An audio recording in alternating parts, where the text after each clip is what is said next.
few historic moments continue to reverberate through our nation, quite like the Civil War and the abolition of slavery.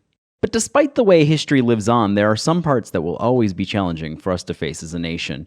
Joe McGill, the founder of the Slave Dwelling Project, joined me this week to discuss the work he does to shed light on some of the most painful yet powerful places in America. Join us for a discussion on the value of remembering all aspects of our past, from slave dwellings to Confederate monuments, on this week's PreserveCast. From Preservation Maryland Studios in the historic Podcast District of Baltimore, this is PreserveCast. Oh, my Maryland, oh, you're carrying my heart on your sleeve. You're giving me everything I want, making it hard to ever leave.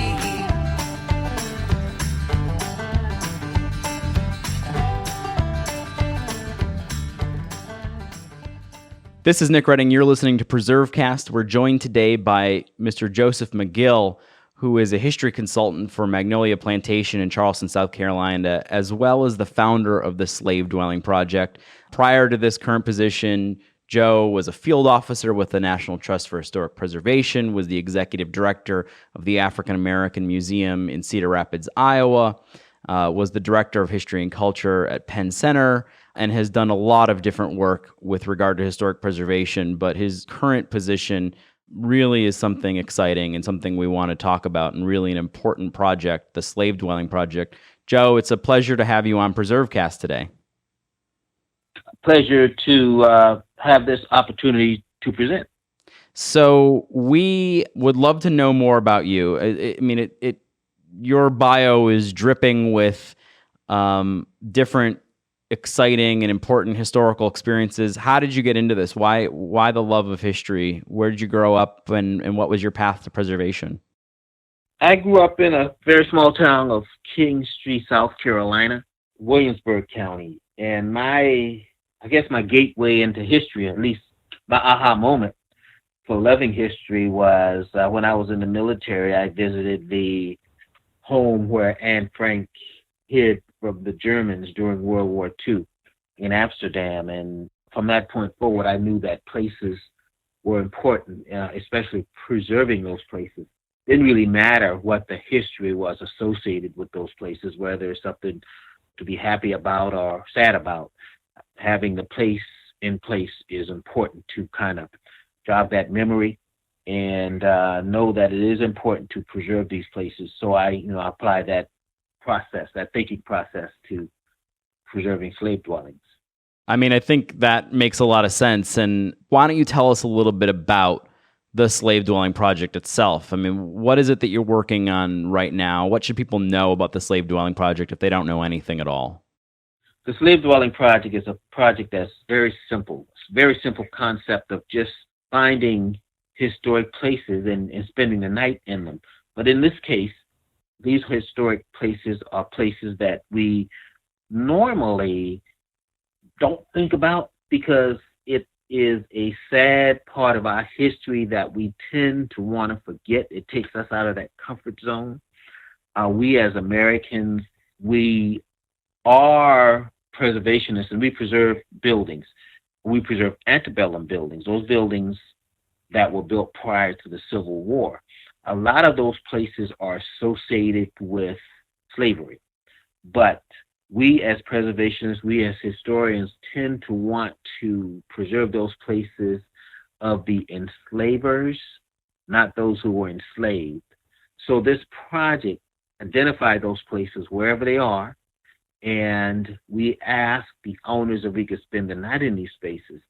And the attention garnered from performing that simple act is leveraged to convince property owners that it's a good thing to preserve these places, not only preserve them, but interpret them, maintain them, and sustain them with the intent of them telling the stories of those people who were enslaved.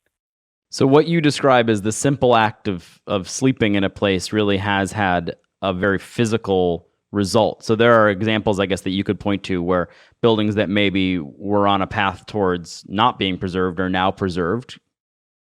Yeah, there are those examples. For the past 7 years, I've been sleeping in these dwellings. And, the slave dwelling project can probably take credit for some of these places still being on the landscape. But going into this thing, I realized that a lot of these places were hidden in plain sight, if you will. A lot of these places are currently being used for things. The buildings have evolved and they're currently being used for things that one would not think that this place has a history that started out housing enslaved people.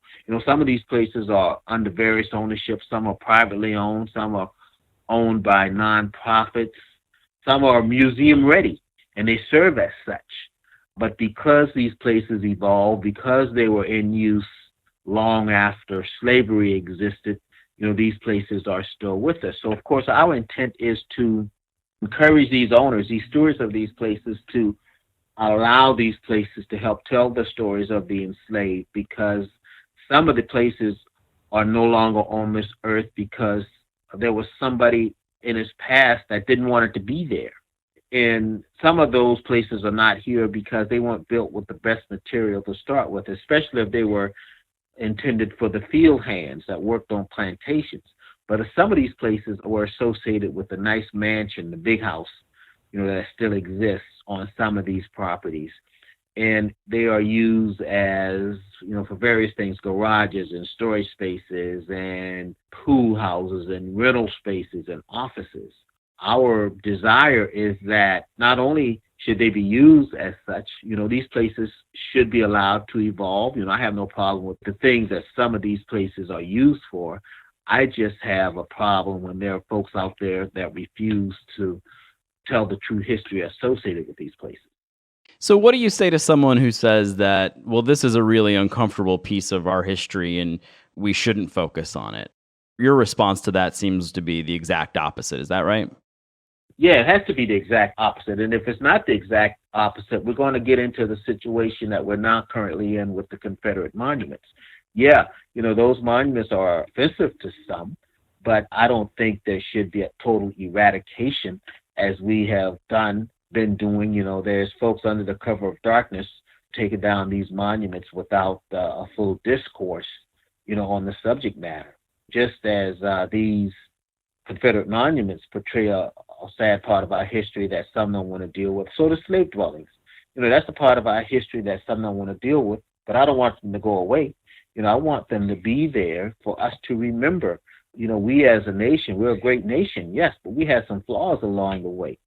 And these slave dwellings can help us interpret some of that flaw that was attached to that institution of slavery, just as Confederate monuments could be tools too, to show us, again, we were a nation that along the way committed some atrocities. So we need to vet these slave dwellings and these monuments accordingly.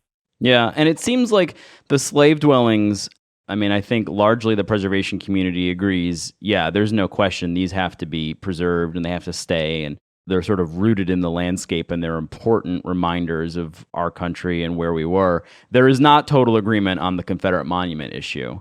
There are those who say it's such a heinous thing that it should be torn down. There are those who sort of say what you say, which is they're an important part of our history and perhaps should be better interpreted, but, maybe all shouldn't be removed. Some people say they should go to museums. Do you find that the Slave Dwelling Project and Joe McGill are being called on to talk about these issues more and more because of the monument issue now? Yeah. In fact, in about 2 weeks from now, I'll be going to Poplar Forest to serve on a panel about the monuments, the situation of where some of these mayors of these cities are taking these monuments down under the cover of darkness. In New Orleans, Mitch Landrieu, the mayor of New Orleans, is a good example. They took those monuments down, and there was some public discourse about it, and they went ahead and took the monuments down. But I think one thing that I have a problem with is, while they removed the Confederate monuments, they left Andrew Jackson right where he is. And, who's more offensive to the Native American population than Andrew Jackson? So, we start these things, and I don't think we think them through, because there are a lot of monuments now and statues that are getting caught up in the mix. Right there in Annapolis, Maryland, they took down the statue of that Supreme Court judge that ruled in the Dred Scott decision. Right. Roger Taney. Yeah. Slavery was a law of the land at that time, so he ruled accordingly. So why is it that he got caught up in this Confederate monument knee-jerk reaction just to remove monuments? Why are we questioning now the monuments that are now in New York City? Christopher Columbus and a lot of those other monuments that are standing there. They've been getting caught up in all this. And if we make these decisions today, will some generation in the future look up at Mount Rushmore and say that there are two slaveholding presidents up there? Let's remove them. Or will they say that, in Washington, D.C., Thomas Jefferson and George Washington were slaveholding presidents? So let's move that obelisk. Let's remove this monument to, to Thomas Jefferson, because they were slave-owning presidents. So we gotta kind of think of it in that sense. Just as we have the power now to make decisions and change the landscape by removing monuments, our children of the future will have those same decisions to make about monuments that are currently existing now, and they'll have the decision in the future to decide whether they should stay or go. Well, I appreciate your opinion on this. It's interesting to hear you talk about it, and obviously you're really passionate about it. Why don't we take a quick break here, and when we come back, we'll talk more about the Slave Dwelling Project, how it works, maybe some examples of places you've stayed and what's coming up, and we'll do that right when we return here on PreserveCast. Westward bound.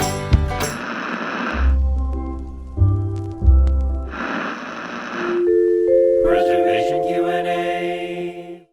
You've got questions, we've got answers. Let's try them out here. Marcus from Reisterstown writes, are there other places in Maryland like Community Forklift, which we heard about in a previous episode? That's a little far away from me. Well, Marcus, let's try and save you a trip. We don't want you driving too far. Loading Dock and Second Chance, both located in Baltimore. There's also Brick and Board that's run by our friends at Humanum that's also in Baltimore. Hopefully that helps you out and you can get out there and get what you need.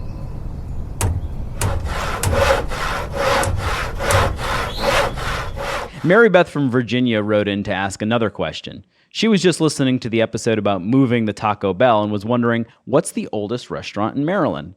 Well, Mary Beth, we haven't eaten at it, but we've done some research and we'd like to.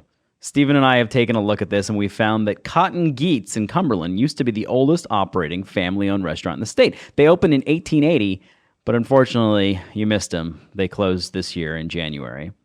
Less of a restaurant, but more of a bar, if that's your flavor, is the Horse You Came In On Saloon, located in historic Fells Point in Baltimore. Of course, this is also the place that's remembered as potentially one of the haunts of Edgar Allan Poe.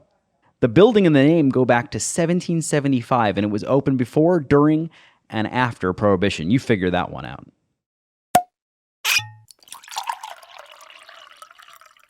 Zach from Chicago writes, I just started listening to this podcast. Editor's note.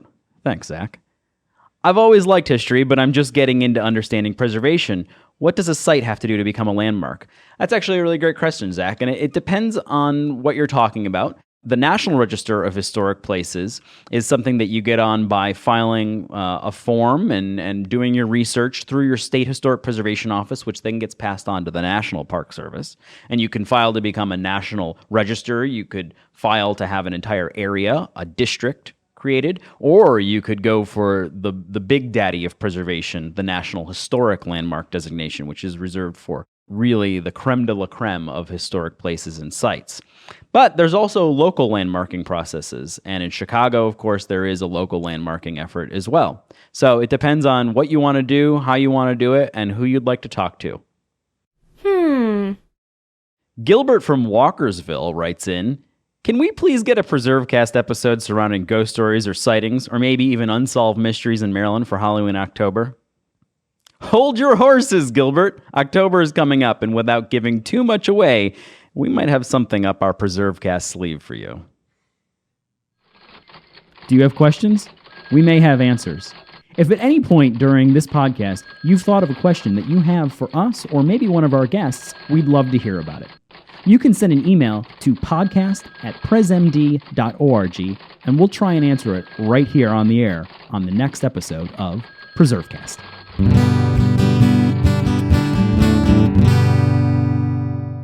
This is Nick Redding. You're listening to PreserveCast. We're joined by Joe McGill, who is the history consultant for the Magnolia Plantation in Charleston, South Carolina, and also the founder of the Slave Dwelling Project. And we've been hearing from Joe about why these places matter and his thoughts on recent decisions to remove Confederate monuments and beyond. But why don't we zero in on the Slave Dwelling Project? What happens? So you show up at a site, maybe give us an example site or a place that's been really powerful. Who do you sleep with? How do they get to the site? How does the night unfold? Well, they're all different. My most recent sleepover was this past weekend. I went to Mononkin in Warsaw, Virginia. And it's unique because there are no slave dwellings there. In fact, the big house, the mansion, is in ruins.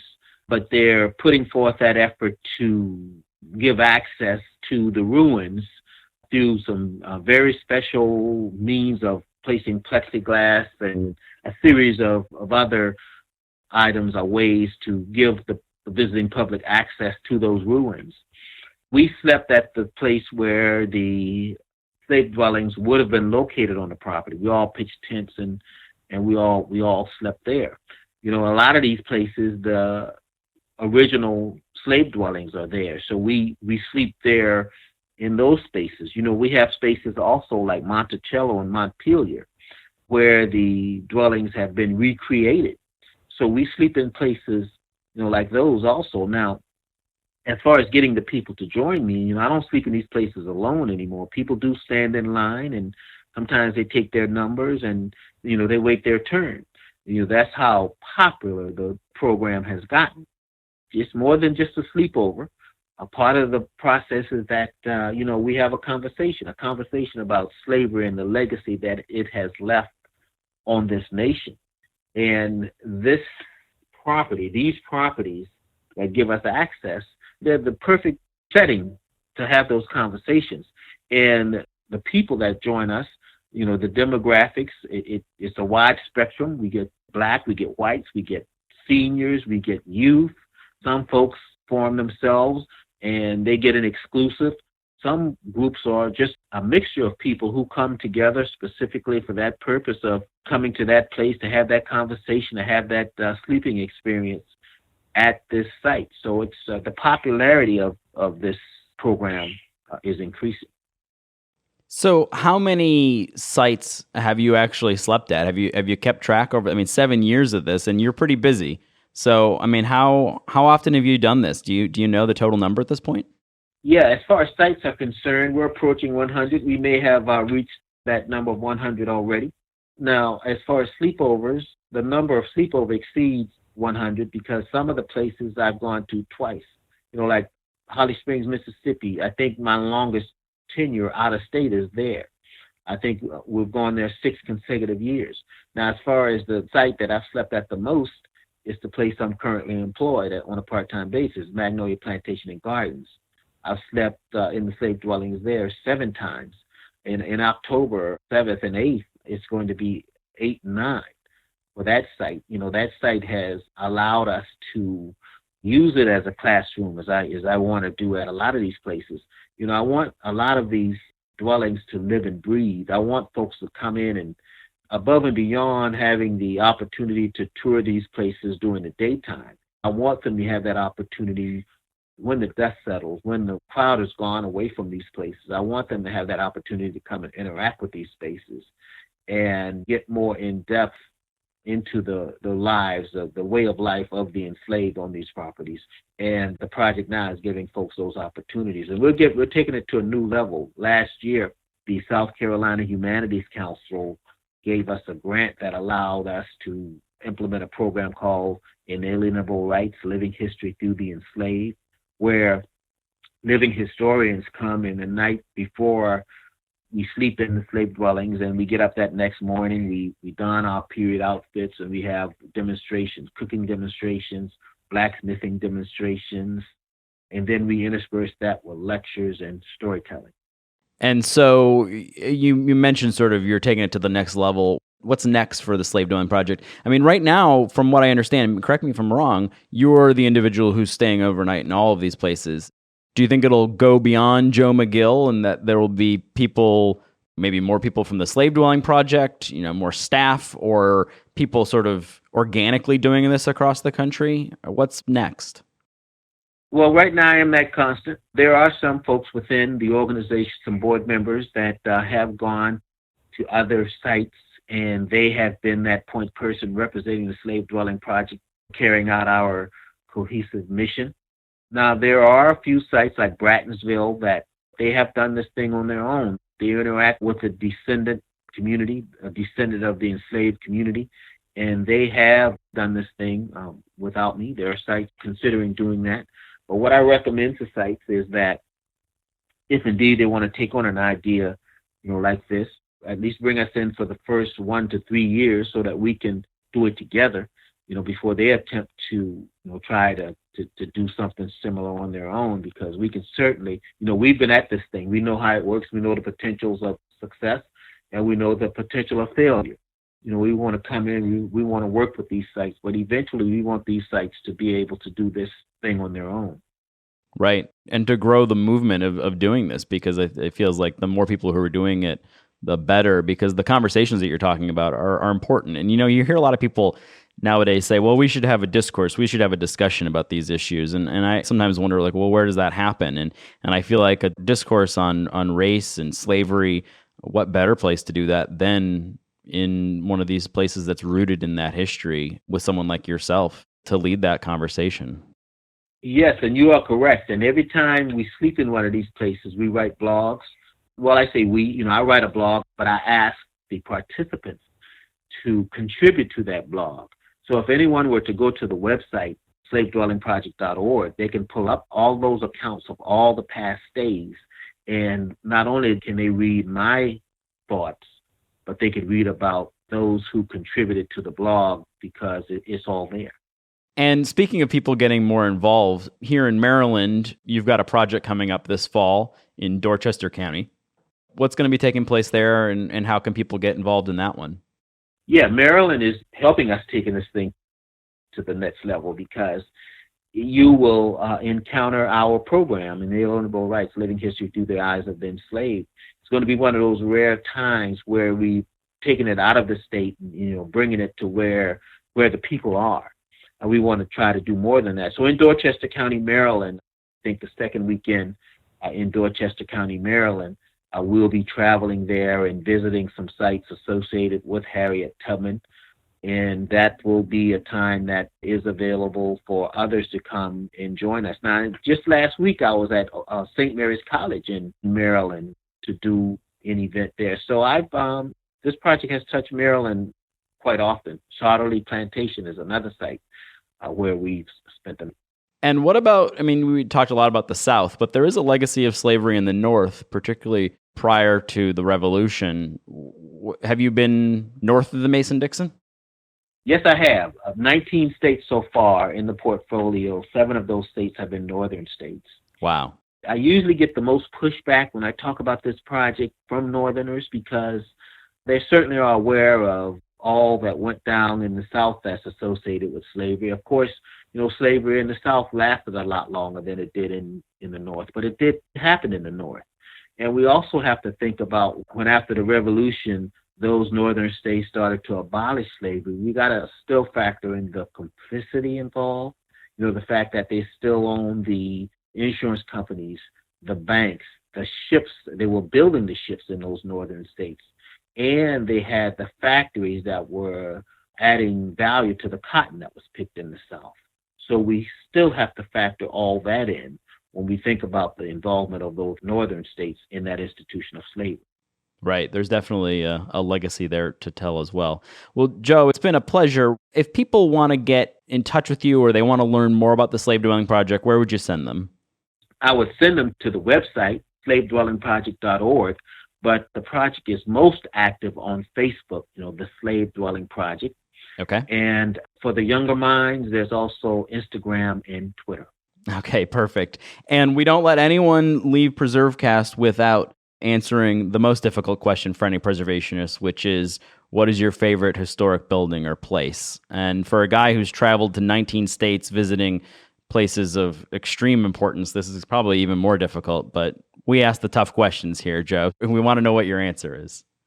Well, I guess one would have to think that I would be thinking about a slave dwelling, and of course they're all special to me, but I talked about going into that place where Anne Frank hid from the Germans. That's near and dear to me because that was my aha moment for making me a preservationist.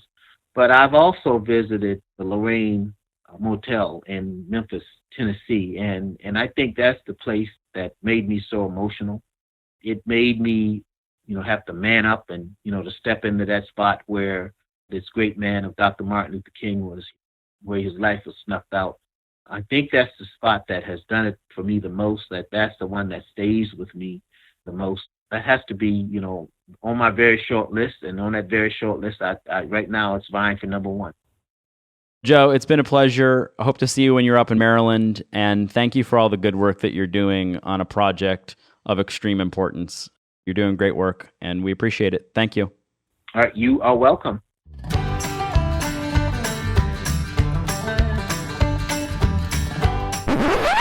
Wait just a second. Before you leave us today, I'd like to talk to you about something very important. You see, Preservation Maryland is a nonprofit, and that's the organization that produces PreserveCast. We do all of this by stitching together grants, membership donations, and donations from private foundations. But it's never enough. And like all nonprofits, we work hard to raise more dollars to support this program and many more. We do things on the ground, we do things in Annapolis, and we do a lot of work around the state. If you've enjoyed PreserveCast and have been a listener, we would love to have your support. You can go to preservationmaryland.org and click on Become a Member, or click on Donate, or go to presmd.org/join and join. Either way, you'll be helping support not only PreserveCast, but the preservation of important places across the state of Maryland. Thanks.